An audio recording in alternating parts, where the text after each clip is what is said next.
Good afternoon. Just to begin with a small commercial, as you may know, tomorrow night the Hong Kong Maritime Museum is hosting the Museum in the Web evening gathering. So I'm very excited to share with you my paper today, but also I'm very excited to share with you the actual museum tomorrow. So I hope you have an opportunity to come. The argument that I make in my paper, and the one that I'm going to make today, is fairly simple, and that is that social media, I believe, started its life as sort of an add-on for many museums. Many people considered it frivolous, but I think as social media has evolved through time, museums have taken it very seriously and seen the value of it. Today, what I'd like to do is share with you how social media helped our museum in particular change the way that we serve our public. And what I am going to present is a series of building blocks, or that's what I call them, about how using Flickr changed the way we do business. Now, the mission of the Hong Kong Maritime Museum has always remained the same.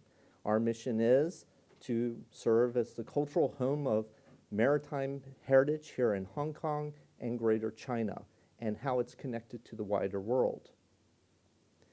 Our life as a museum began in 2005 as at a space that was probably smaller than the room that we are in now.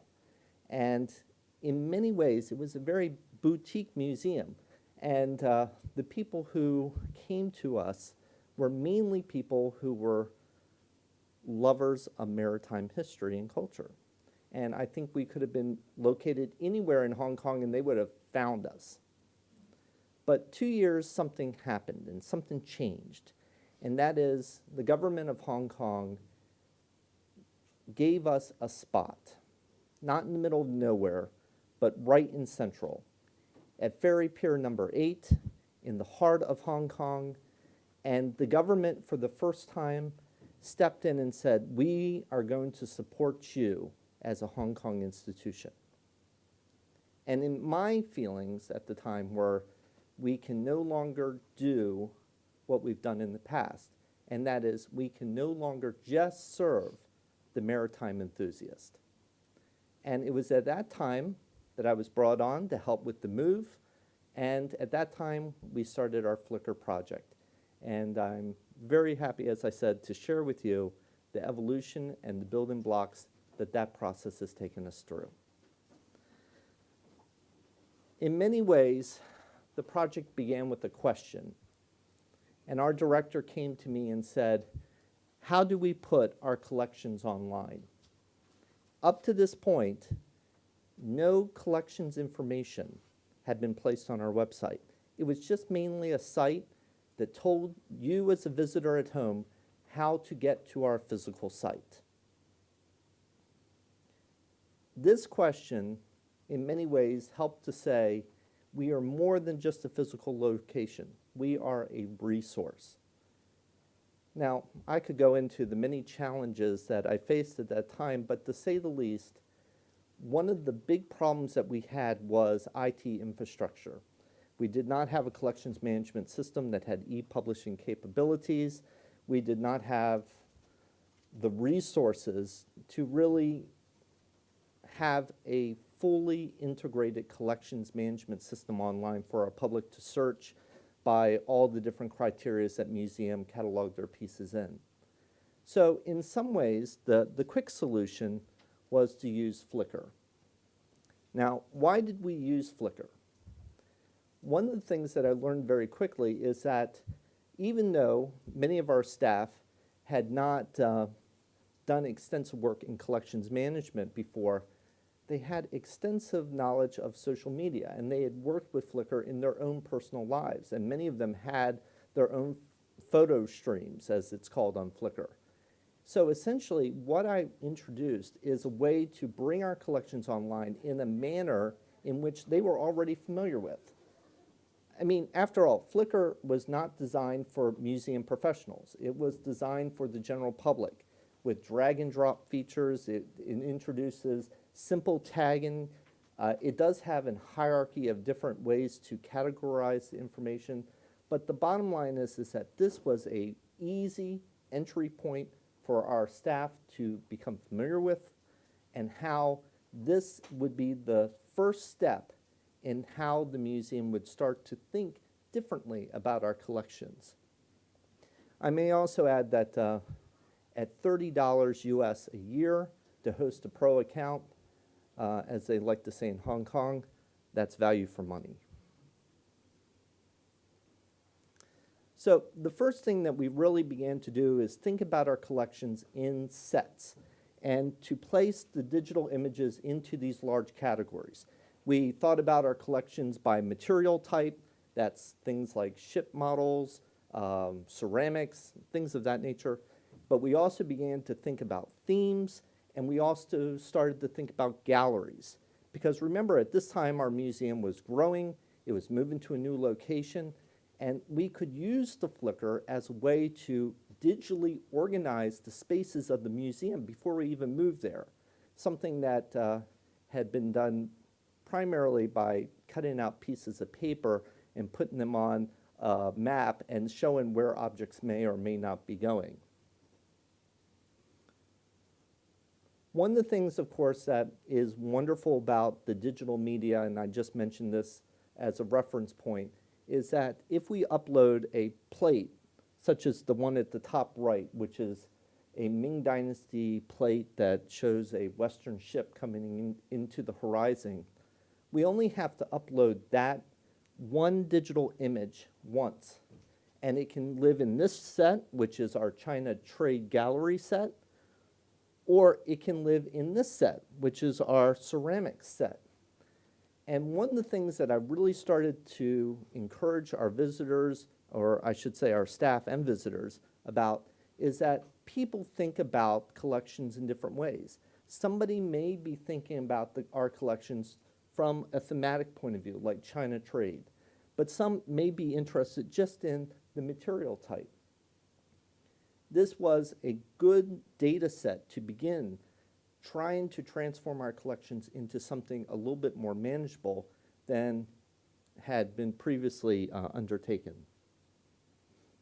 One of the other things which was nice about Flickr is that unlike our current collections management system, it does support Chinese characters. So we could essentially create museum labels on our Flickr site in traditional Chinese and English. And Flickr also allows for hypertext markup language to be put directly into this field. So every item that we put up, we have a hyperlink directly to the Hong Kong Maritime Museum's website. And the whole philosophy behind this is that I wanted people to go into a big pool like Flickr, find something that interests them, like this plate, and they say, where is this plate located? And then the link would take them directly to our site. Gather people from a large pool and bring them directly to us. This was a concept that I cannot stress was considered revolutionary in the museum. The idea is that we were the authority on Chinese maritime history here in Hong Kong, so people will naturally come to us. And I really had to make the argument that people don't necessarily say, I'm interested in Chinese junks. Where do I go? Well, they go to a source that they're already familiar with, like Flickr or Pinterest or something like that. They don't necessarily know your institution unless you happen to be a national museum or an institution of very high noteworthy status. This was the second step. Because Flickr has an application program interface and has the ability to draw information as a data set to other sources, when we developed our website over the next year, what we essentially did is we started to create galleries using the data set from Flickr. So this information, which is on our website, is actually living on our Flickr site. If we update our Flickr site, it updates the collections information on our website. This is how the plate appears on our website. Essentially, it's the same as on Flickr. And with the other tab, we can pull up the description field. So what have we essentially learned over the past 2 years using this Flickr site in the way that we have? I have to speculate somewhat, but what we have learned is that the visitors to our website are pretty constant. That blue line represents the number of page visits we've received to our home site domain. And it is roughly, not surprisingly, about the same number of visitors that we have to the museum each day. While the Flickr site outperforms our website many, many times over. And while the blue, which represents our website, is very constant, our Flickr site is very erratic. Now, once again, I speculate because I don't have focus groups of our website users. But what this suggests to me is that people continue to come to our website just for information on how to get to us, while Flickr is a site that people use and explore. This has been very depressing for me because I really thought that it would be a way to bring people in. But that's another challenge for another day, I think. So what is there to know about how Flickr has transformed us? In order to provide a context, let me just introduce something that many of you, I'm sure, are already familiar with. John Falk is perhaps one of the best writers about visitor behavior, and I have always been very attracted to this concept of let's not worry about visitors' age or their background. What motivates visitors? And essentially what John Falk argues is that there are 5 distinct types of visitors: explorers, facilitators, experience seekers, professionals, and rechargers. Now, once again, maritime museums in particular focus on a particular crowd, and they tend to be the professional. The people that come into our galleries look at the ship model and they already know what it is without reading the label.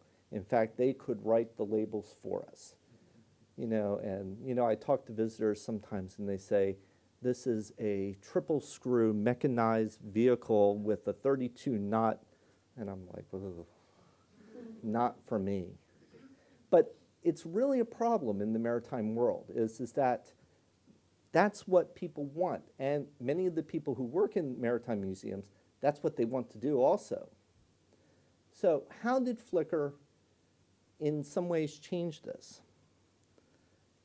Imagine the professional that is visiting our museum. Does it look like them?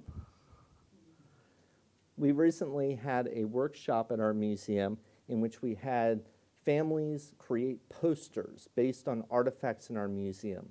And after given permission from the parents and such, we took photos of all the children, the posters that they made, and we put it directly onto our Flickr site.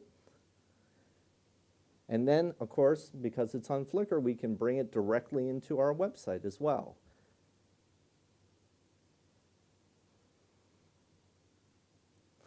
This is not the face of a museum professional who is interested in maritime history. Flickr, in a way, has helped to change the way that visitors who come across this type of material may or may not perceive who we are as a maritime museum, but specifically trying to expand that group of facilitators to say the Maritime Museum is a place where families are welcome and there are things for families to do.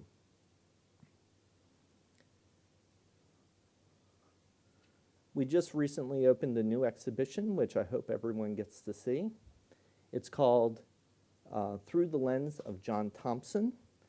And through our Flickr site, we have created a group in which we inspire people or encourage people to take photographs based on what they see in the exhibition and then post them to this communal group on our Flickr page. And so far, we've gotten a few. One of the things which I think was spoken about this morning when Susan was given our keynote is that this idea of having not only the visitors make comments, but contribute, once again, is a huge step for our institution and has dramatically changed the way that we serve our public.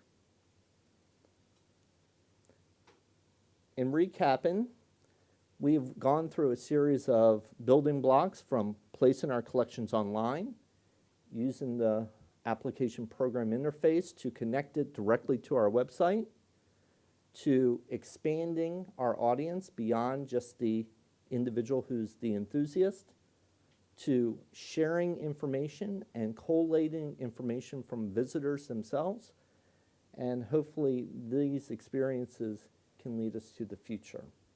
And I hope that we have some discussion today about how museums like mine and yours can continue into the future using these social media building blocks. Thank you.